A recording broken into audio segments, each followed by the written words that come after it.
Hi, everyone, and welcome to the Build Back Better panel. I will now turn you over to Ashley Putnam, Director of the Economic Growth and Mobility Project at the Federal Reserve Bank of Philadelphia, who will be the moderator for this panel. Enjoy. Great. Thank you so much, Yoshi. And I'm excited to be here with some excellent colleagues. And really, honestly, I couldn't think of a better time for us to be having this conversation. By means of introduction, I'm Ashley Putnam. I direct the Economic Growth and Mobility Project at the Federal Reserve Bank of Philadelphia. And per usual, I get to give my standard Fed disclaimer. My views expressed today are mine alone and do not represent the Federal Reserve Bank of Philadelphia or the Federal Reserve System. So I'm really excited to be here today with Larry and James having this conversation about building back better. I want to say thank you to everyone who has put together this forum. I could not think of a more important time to look back on 2020 and reflect on some of the things we have been through and really where we are going in 2021. Here at the Federal Reserve Bank of Philadelphia, we've been doing quite a bit of research on who has been most impacted by this economic crisis. And our data continue to show that the people who are losing their jobs are predominantly workers of color, people in frontline work, people in low-wage work. We're also seeing that the neighborhoods who are being impacted are neighborhoods that are predominantly people of color, predominantly lower income neighborhoods, and the small businesses that are struggling today as we have this conversation to figure out if they're going to be able to make it through the next few months are the small businesses that have historically lacked that access to capital, that are, again, minority-owned small businesses in majority minority neighborhood corridors. So we're seeing some things that we know already to be true, and many of us knew to be true before this crisis. We're dealing with some issues that aren't just a crisis of a pandemic and business shutdowns and unemployment, but also a crisis of systemic racial inequality, where we are really seeing the way that the disproportionate impacts I'm talking about have been baked into policies and systems. And so one of the questions we want to talk about today, of course, is how are we going to be intentional about how we build back?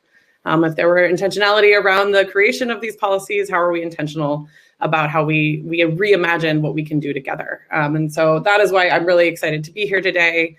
In October, the Philadelphia Fed launched our equitable workforce recovery strategy to do just that, to try to reimagine, reinvent, and think about ways that we can work collectively together to build a better future. It is also one of the reasons the Philly Fed has joined the Future Works Alliance, which if you stick around, you'll hear about today, I believe at 5 o'clock from Ann Gamble, because we believe that collective and collaborative solutions are necessary to build a better future. So with that, I'm really excited again to be here with Larry and James, just fantastic colleagues who are really deeply thoughtful about Philadelphia. And, I want to start by saying one of the reasons why Philly, why now? That's what we want to talk about today. One of the reasons why Philly is, my work exists here because Philadelphia is the largest high poverty city in America. And that continues to be a statistic we hear. It continues to be an issue that the city faces, and an issue that we believe is a barrier for economic growth. So I want to turn it over to Larry. Larry, I referenced your studies for years. You are one of the foremost experts on Philadelphia. I want to talk about the poverty report you do and what you have learned from that in terms of what it means for Philadelphia and barriers to growth.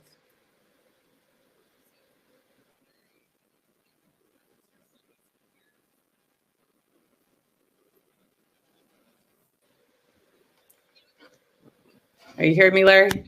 Yeah. Thanks very much, Ashley. Before COVID, Philadelphia was enjoying one of the strongest economies it had had in a very long time, more than a decade of growth coming out of the Great Recession. But that didn't change the fact. But that didn't change the fact that the city still had the highest poverty rate among the nation's 10 largest cities. In the most recent data, the rate was 23%, meaning about 370,000 people were living below the poverty. Two things to note about that 23%. Even at that high level, it was the lowest rate the city had recorded in 2 decades. And it's surely higher now, thanks to the pandemic. A few years ago, we at Pew, as you said, put out 2 major reports on poverty. a number of things for that. One is the condition is both widespread and concentrated. Poverty rate is 20% or higher in 3 out of every 5 of the city's residential census tracts. That's widespread. And in 1 out of every 5, the rate is over 40%. That's concentrated. Another is the poverty rate is highest among Hispanics, which is not always the case in big cities. Third is that while the poverty rate in the city of Philadelphia is high, the poverty rate in the region is not.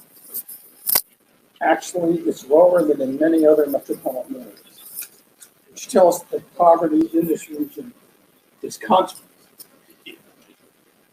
It's concentrated within the city limits to a degree that's not the case in a lot of other cities. I'm sorry. Finally, there's the minimum wage. As you know, the federal minimum is $7.25 an hour. A lot of states have adopted higher figures, and some have given the cities the ability to go higher still.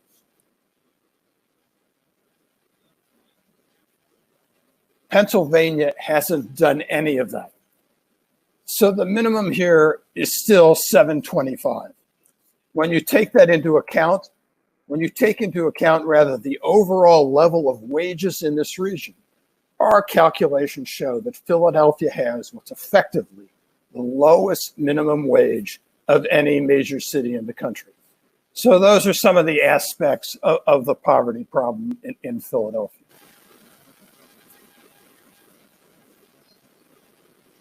Thank you, Larry. Yeah, and really studying statistics to ground this conversation. I every time I hear those numbers, I kind of remind myself a little bit, and I think a good practice for all of us to pause and remember that those are people.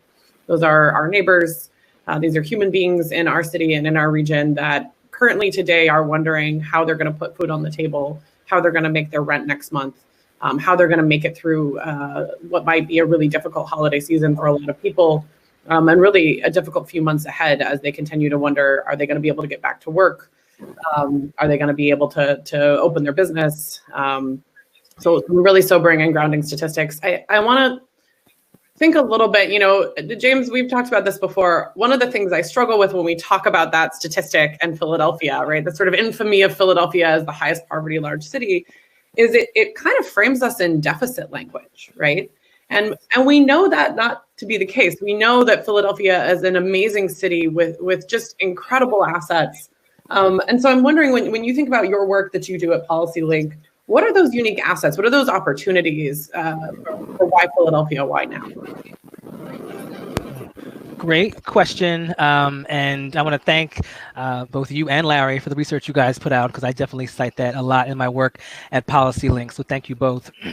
In terms of opportunities, I think about the landscape and the infrastructure in Philadelphia's kind of advocacy and social justice sector. I think about the progressive members of council, and I'll shout out Councilwoman Brooks and Councilman Gim and Gaultier and Quinona Sanchez for kind of putting forward progressive policies that will try to reach the vulnerable populations that Larry mentioned. I know Councilwoman Quinona Sanchez put out a poverty stimulus. A Black stimulus package over the summer. Councilwoman Gim with her eviction diversion program. So these are folks, allies that we have in the council, trying to push things forward. But even at other levels, right? If you have very progressive district attorney, Larry Krasner, as far as DAs across the country, is fairly progressive, advancing equitable efforts and policies around things like cash bail reform to minimize the long-term impacts of contact with the justice system.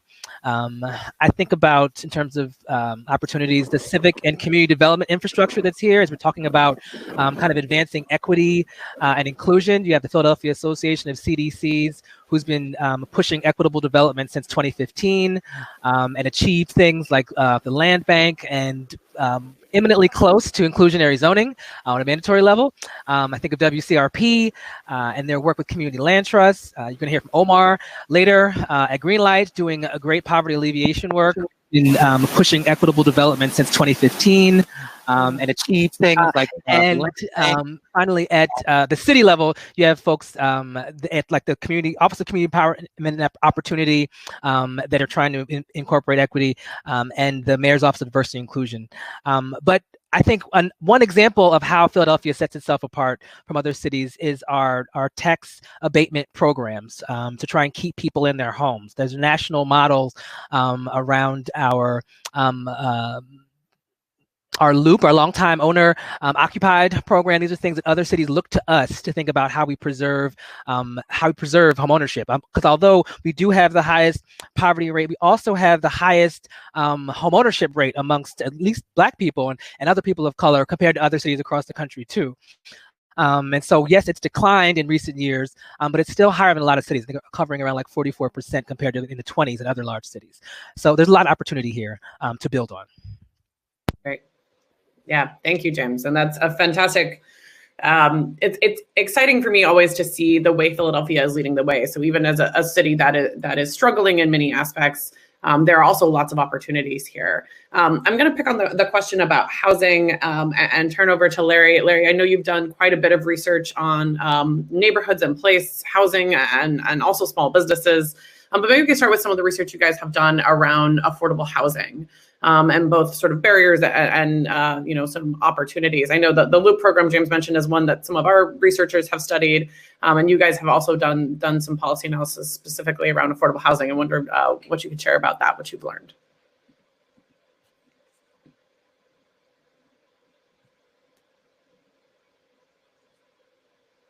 You might be on mute, Larry. Yeah, Larry, I think we've got you on mute there. You're saying some good stuff, I can tell. Hey, Larry, we're not hearing you here.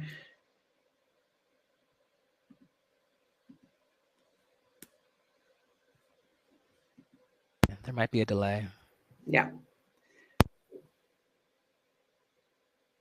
There we go. There we go. All right.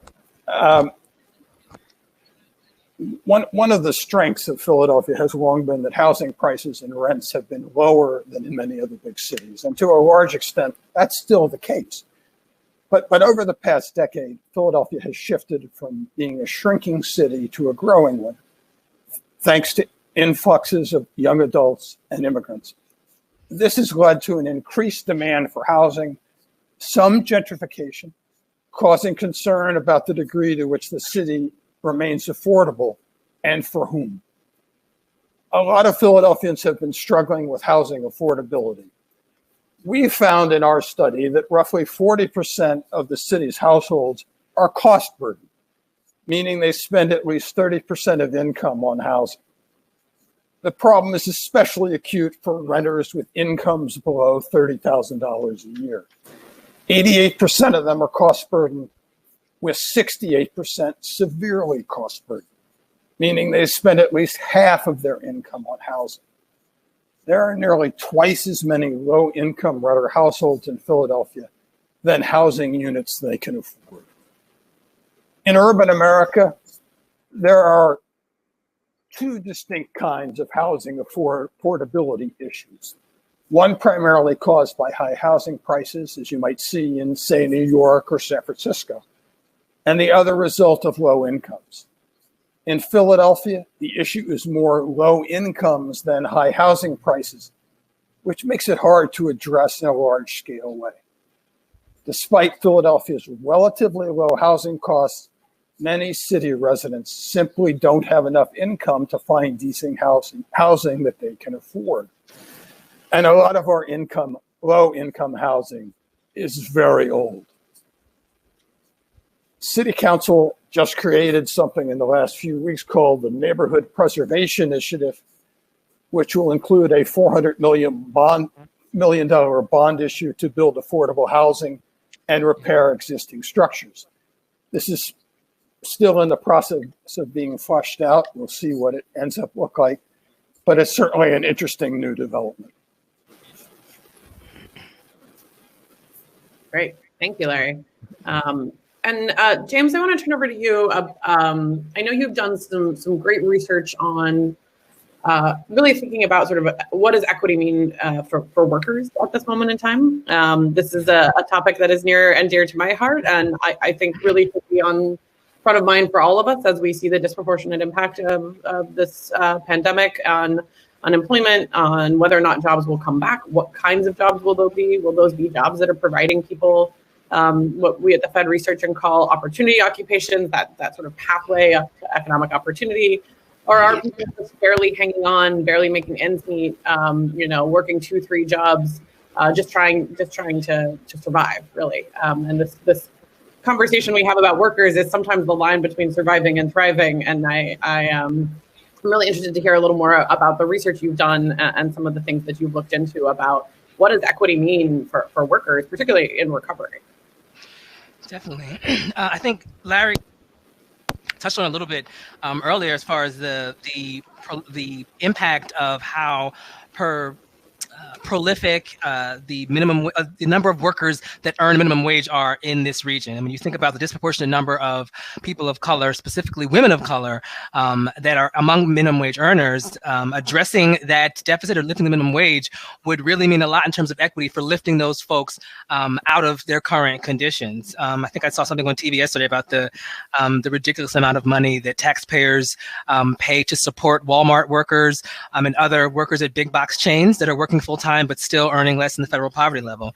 I think about some work that we did out west in Albuquerque, or I'm sorry, in San Juan County. You hear a lot about workers at the onset of the pandemic as far as PPE and getting folks protected to get back to work. That is the rush to get back to work. And that is necessary, I think. But at the same time, it's also a time to think long-term about investing in work and training and workforce development for workers so that they're not necessarily, they have the additional skills to have access to other job opportunities. I think that's important. And I also, as we're thinking about the recovery and equity, I think now is the time to think big about transformative policies like a federal job guarantee. At PolicyLink, we are big proponents of a federal job guarantee, and the research that William Sandy Darity and Derek Hamilton have put forward. We have, there's a model that was put forward during the New Deal, the Civilian Conservation Corps, and the WPA. The time is now to invest in infrastructure in terms of like our failing roads and bridges, and give a federal job guarantee that allows folks that want a job to get a job that pays a family sustaining wage. Those are some of the big things I think about when I think about workers. And I think about the housing cost burden that Larry mentioned, and putting funds in the pockets of those needed the most, because even amongst those with housing cost burden, it's people of color, and again, women of color that are more housing cost burdened, both renters and homeowners. And so investing in workers would go a long way. Yeah. And I'm going to follow up on a question here, just because it's a topic I'm very interested in. And, I think, James, we're going to talk about this a little more, but you do a lot of work where we kind of like reframe some of the conversations we have about people. And one of the things that has always struck me about workforce development is we treat oftentimes human capital as a deficit conversation, right?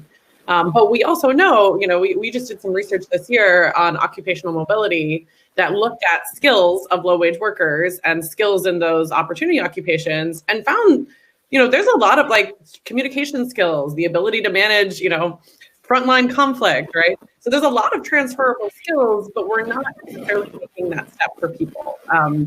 And I'm curious for where you sit when you talk about workers and workforce development and investing in workers. How do we shift that lens when we start to think about people? Like I'm constantly in conversations about talent attraction. I don't think that's bad. I am talent that was attracted to Philadelphia, but there are 1.6 million people in this city, 70% of whom do not have a college degree, who are talented and creative and entrepreneurial and have that, grit that makes us Philadelphians, right? And how do we shift that conversation to think about the real talent and possibility that we have currently? Very great question. And I think it does require somewhat of a narrative shift, right? And as far as what skills, as far as what we accept and embrace as far as new workers are concerned. I remember in my time at LISC in our financial opportunity centers talking to employers, and there was always a conversation around, the lack of soft skills. And we would hire them, but they don't have the soft skills. And that is such a cop-out in a lot of ways, in my opinion. If we're, because like you said, it's a matter of, folks grow up differently in different contexts, different, situations. We have to think differently about what we value in workers. I lost my train of thought. I'm sorry. For a second, what we value in workers. And I will stop there because I lost my whole train of thought. I'm sorry. That's okay. We'll come back to it because we're going to talk about narrative change a little more. But so Larry, I'm going to turn it back to you and say, one of the things that I'm going to be working on this year in our, we do these projects we call research and action labs, where we try to partner with folks to really try to bring research to bear on critical issues. And we're pivoting a lot in the recovery to sort of, again, center equity, think about workers. The other conversation we keep hearing is about small businesses. And I know that's going to happen today. You've got some incredible leaders in the city of Philadelphia who are really calling out the questions that we've seen in terms of minority-owned small businesses, access to credit, access to capital. We do research on the Small Business Credit Survey that shows that a lot of those minority-owned small businesses and women-owned small businesses are, just barely, they barely had savings for 2 months. And here we are, 9 months into this pandemic, and many businesses, just not having the liquidity and capital to make it through. So, Larry, you guys have done some incredible research over the years on small business. I'm wondering what you can share that you've learned for us to think about and building back better.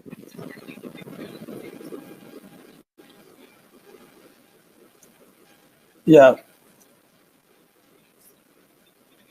Yeah, Ashley. I mean, we all know that 2020 has been particularly hard on small businesses. And the picture for small businesses in Philadelphia wasn't all that great heading into the pandemic, although it had been improving in some respects slightly in recent years. We did a study that came out of, we at Pew did a study that came out a few months ago, and we looked at Philadelphia and 12 other cities pre-COVID, and found that Philadelphia had the fewest small and mid-sized business establishments per capita of any of those cities. This means that the city has a comparatively sparse ecosystem of businesses for residents to find jobs with, for lenders and investors to help grow, to help anchor neighborhood commercial corridors, and for city agencies and schools to rely on for tax revenue. Just 5.6% of Philadelphia adults identified themselves as self-employed business owners.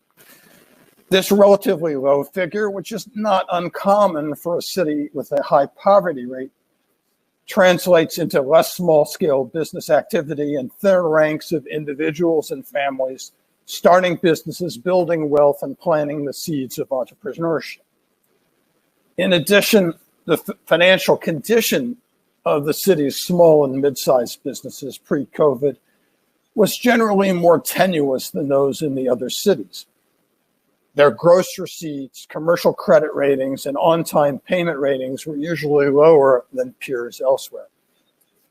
And among small businesses that had at least one employee, only 6% of them were owned by Blacks and 4% by Hispanics. Consider that over 40% of Philadelphia's residents are Black and 15% are Hispanic. So that's certainly quite notable underrepresentation. To be sure, the business ownership numbers are higher when you look at businesses that have no employees, which includes a lot of gig workers and other sort of small entrepreneurs. So there's reason for concern about what the small business picture here will look like once the pandemic is over, perhaps more so than in some other cities. So it's really an important question. Yeah, Larry, I'm really curious because this is, again, a framing question we have a lot. We We know that small businesses are struggling. We know that minority-owned small businesses are struggling. Are there policies you guys have seen or examples of the way people are kind of shifting that conversation? Right, these are engines of job creation, and yet oftentimes with our economic development models, that's not who we're investing in first, right? We're chasing down these huge companies, and yet these small businesses are really critical parts of our economy. And we are only starting to realize this now as we are desperately worried about whether or not they're going to survive. Are there some examples that you've seen across the country or in your research of what people are doing that you think is something they're looking into?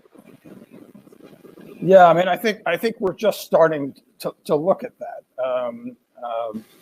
We really haven't researched that in a serious way. James may have some ideas about that.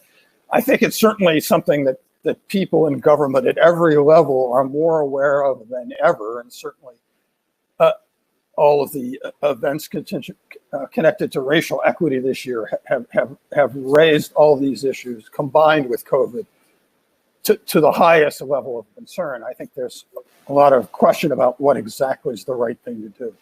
Yeah. James, have you seen any examples nationally on, how are people thinking differently about that right economic development narrative where we often leave small businesses on the table? Yeah, no, so two things. First, I remember what I was going to say. So as far as workers are concerned, middle skills jobs, right? And so there's still a number of middle skill jobs that goes unfilled across the country. Groups like the National Skills Coalition have done research on this and highlighted this. We need to get away from 70% don't have a college degree and everyone is not meant to go to college. That is the reality. We need to start to accept that and stop forcing this ideal on people where it may not be a reality. The same that everyone's not meant to be a homeowner. That is the reality. We need to accept that. But as we talk about middle skills jobs, we should also think about things like occupational licensing and the ways that it can be a barrier for folks. So think about returning citizens, also known as formerly incarcerated folks, where a lot of states have restrictions on the jobs that or the licenses that folks can get, that return citizens can get. And when in reality, they often have nothing to do with the work that will be done, like the job description of the work that will be done. And so I know at the state level, the governor was looking at the current occupational licenses that ban returning citizens to see which ones really could be reevaluated to get folks into these higher wage jobs that don't require a college degree. That's one thing. As far as small businesses are concerned, I look to the Cincinnati Minority Business Accelerator as a great national example of how cities work with small businesses, specifically those minority people of color, to increase receipts. And I believe they've tripled the receipts for Black-owned businesses in Cincinnati since the accelerator began. But even at a smaller level, you think about the procurement, city procurement, and vendors. And I know that we achieved a milestone this year under Iola's leadership, and we met our 35% figure in terms of MWBE contracts for the cities, which is great. But I do think we pull those numbers apart. A lot of that 35% were white women and not people of color. And I'm not saying anything against equity, but if we're talking about racial equity and we're acknowledging demographic change, that people of color will be the majority in this country in 2044, we need to figure out how to do a better job of lifting up those businesses owned by people of color. And I will stop there. Yeah, I was going to say that. And it brings me back to a point you made earlier about we often analyze these things in either buckets of either gender equity or racial equity. We've been having a lot of conversations nationally right now on the number of women who are leaving the workforce. But when we dig into that data and we disaggregate that data, we get back to the point you're making right there, James, which is, if we just design these policies to be not so targeted or all inclusive, the beneficiaries are not often the people we are actually seeing who are having the disproportionate impact, right? Exactly. We just did some data on gender analysis and credit, where we found that yes, women have a harder time getting credit and access to capital, but it's really predominantly driven by women of color, and that's what we're seeing in workforce impacts as well. And I'm curious if there's other places, Larry or James, that you've seen that kind of intersectional, what's happening right now in this pandemic at the intersection of gender and race, and particularly how women of color are being the most impacted by this crisis.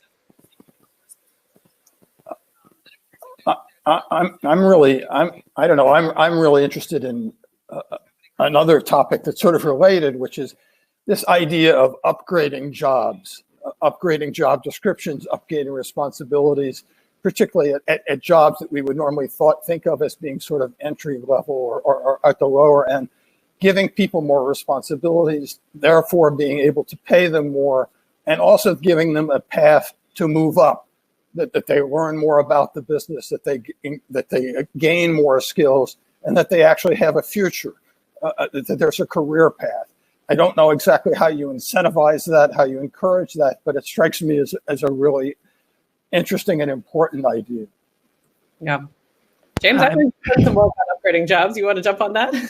No, I was going to say, as far as like women, gender, and economic security and jobs, something as simple as just the minimum wage, the tipped minimum wage. A lot of states still separate the food service or tipped jobs from the standard minimum wage. And again, women of color are overrepresented amongst tipped workers. And so even just lifting up tipped workers to the standard minimum wage and getting a real viable, livable minimum wage would do a lot to lift those workers out of poverty. Similarly, it's not a Band-Aid solution, but it's a start. A salary history ban, right? For though research has shown that eliminating that question from the interview process, or at least until after the job has been offered, it really does put women on a better playing field in terms of salary negotiation, to really try to eliminate the gender pay gap. So those are two things that come to mind as we think about women and economic security. But your question was something else. I'm sorry. No, I mean, that was a fantastic answer, and kind of ties back to, and I'm actually I see a couple comments here. I'm trying to follow some of the comments on the side about this conversation about how do we build those pathways and really building up what are currently maybe insecure low wage jobs. How do we make those jobs better? How do we incentivize people to be able to move up that ladder? There's also a really great conversation that's happening here around that soft skills that you brought up, James. This is like my pet peeve. I hate the conversations about soft skills.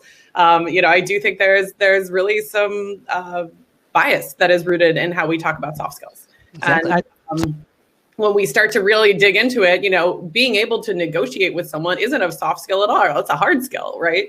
When we say soft, what do you hear in those conversations, James, when you start talking about skills? And do you have thoughts on how do we build that skills pathway for people to really to grow and move up the economic ladder in terms of talents? Definitely. I mean, even if the term soft skills feels like you're devaluing or kind of being dismissive of the skills and assets that folks are coming to the table with.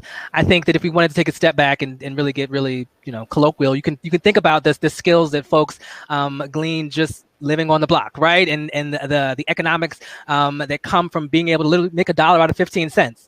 That is a skill set. That is budgeting. That is project management. These are skills that people can come to the table with that aren't recognized because folks don't have that same degree. And so as far as ways to move that up, I think folks need.